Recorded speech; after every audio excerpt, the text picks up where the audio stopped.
video, our topic is all about social and political stratification. This chapter tackles the concept of social and political stratification and how it influences the relationships of people within society. The main objective of this chapter is to show that social stratification is the ranking of individuals according to wealth, power, and prestige, and that social and political inequalities are realities within societies and the global community.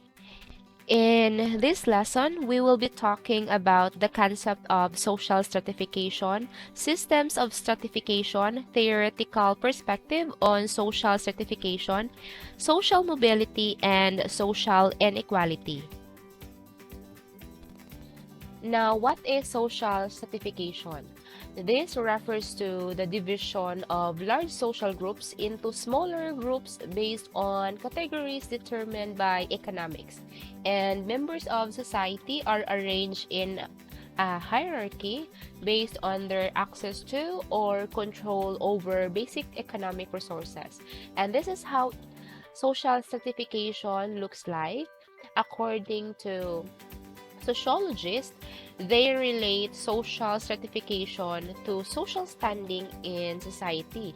In larger traditional societies and in several countries today, the common basis of social stratification include wealth, property, access to material and cultural goods, and access to political power.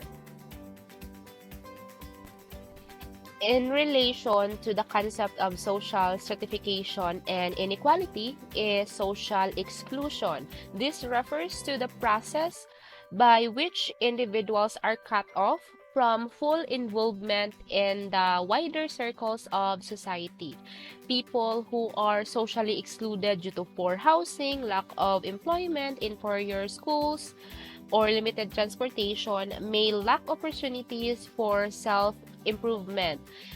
In the Philippines, the homeless are the most vulnerable and exploited groups in society and often have limited social, political, and economic opportunities. Next is systems of stratification. We have two primary systems of stratification. These are closed and open systems. Closed systems impose rigid boundaries between social groups and limit interactions among members who belong to different social groups or occupy different levels in the social hierarchy. So from the word itself, closed, this system is also resistant to change, particularly in the social roles of the members. On the other hand, stratification in an open system is based on achievement, allowing more flexible in social roles, increased social mobility, and better interaction among social group and classes. Also, we have other systems of stratification. These are caste system, class system, and meritocracy system. Caste systems are closed stratification systems because people are unable to change their social standing. This system promotes a belief in fate, destiny, and the will of a higher spiritual power rather than promotion of individual freedom. So, people born into a caste society are socialized to accept their social standing since their social standing will permanently remain throughout their lives. Meanwhile, a class system is based on the ownership of resources and the individual's occupation or profession. A social class is composed of people who share the same background and characteristics such as income, education, and occupation. Class system base social status on achievement. Therefore, people are free to move from one social class to another, and it is possible to achieve a higher status in life through education, and employment. Another system of stratification is meritocracy. This system is determined by personal effort and merit. Social standing and advancement in this system is determined by how well a person performs his or her social role. So it depends on the effort. High levels of effort will result in advancement, while insufficient effort will lead to an individual losing his or her social status. Meritocracy, however, remains an ideal and is only implemented in certain areas such as business and industry, as well as certain position in the civil service. Now, let's proceed to theoretical perspectives on social stratification. In the context of sociology, social stratification can be examined using three different theoretical perspectives.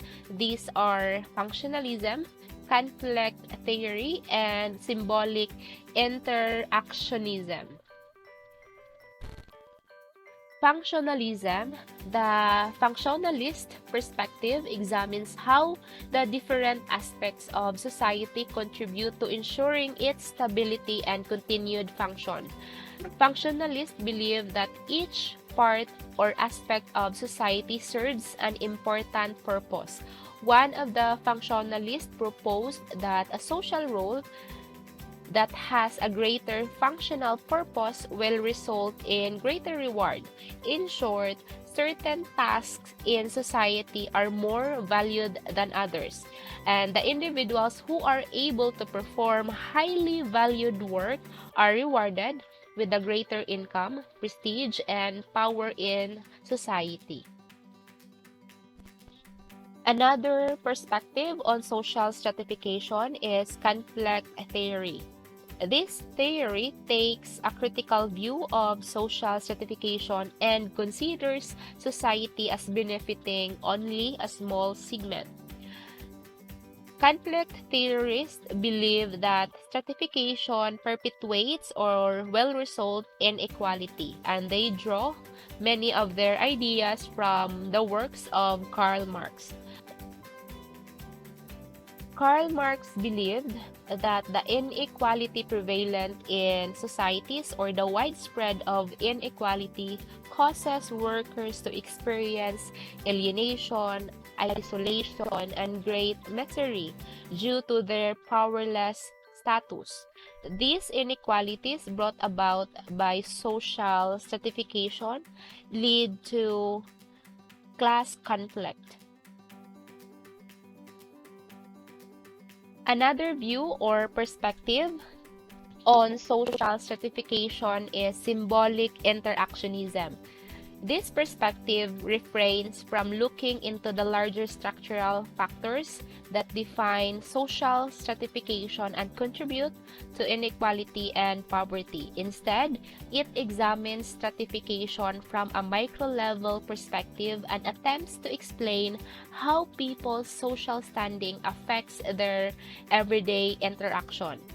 For symbolic interactionists, social stratification often leads people to interact with others within their own social class. So these are people who have the same background, interest, and way of life. Therefore, for symbolic interactionalist, social stratification is a system that groups people together. Moving on, we have social mobility. It is an individuals or groups to change their positions within a social stratification system, katong open system. It is also refers to how individuals progress from a lower social position to a higher social class, or even how individuals lose their status and occupy a much lower social position in society. We have two main types of social mobility: upward and downward mobility. Upward mobility refers to an upward movement in social class, while downward mobility refers to the lowering of individual social class.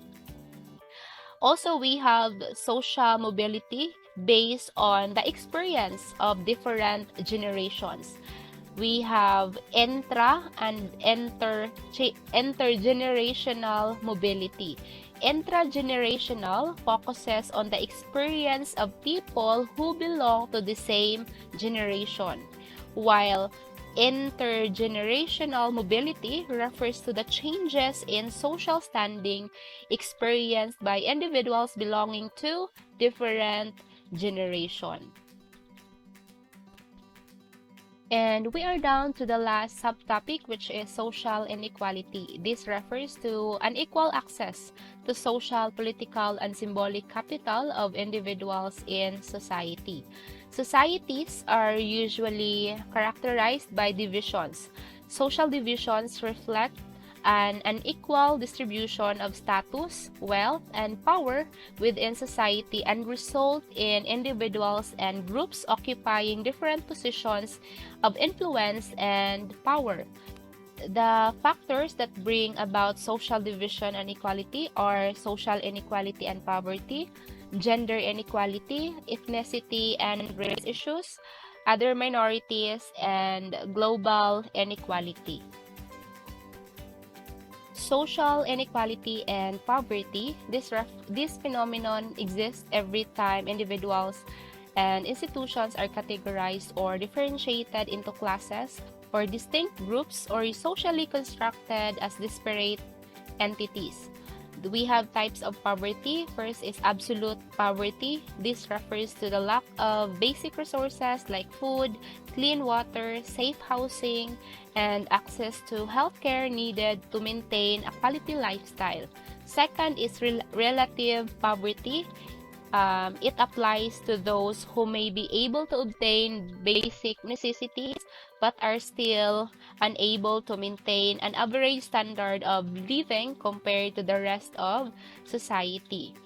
And for the last type is subjective poverty, a type of poverty that is defined by how an individual evaluates his or her actual income against his or her expectation. Second factor is gender inequality. This refers to the culturally imposed characteristics that define masculinity and femininity. Gender is particularly important in determining the gender role of individuals, which refers to specific tasks and behavior expected of a person by virtue of his or her sex. And gender identity is another important concept, which refers to how a person identifies himself or herself as belonging to a particular gender. This gender inequality visible in politics wherein moana sila mas when it comes to leading the country, mas naay potential ang laki compare sa women, and that conclude nga there is gender inequality. Another social inequality based on ethnicity and race issues. Let's unlock the two terms first, ethnicity and race. Ethnicity is the feeling of affinity or loyalty towards a particular population, cultural group, or territorial area. Race, on the other hand, refers to the group of people who shares a common ancestry.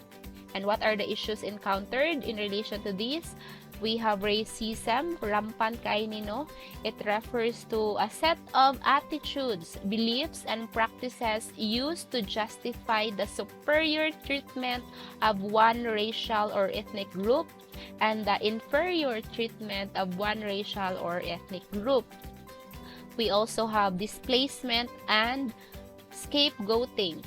It is the psychological mechanism associated with prejudice and discrimination.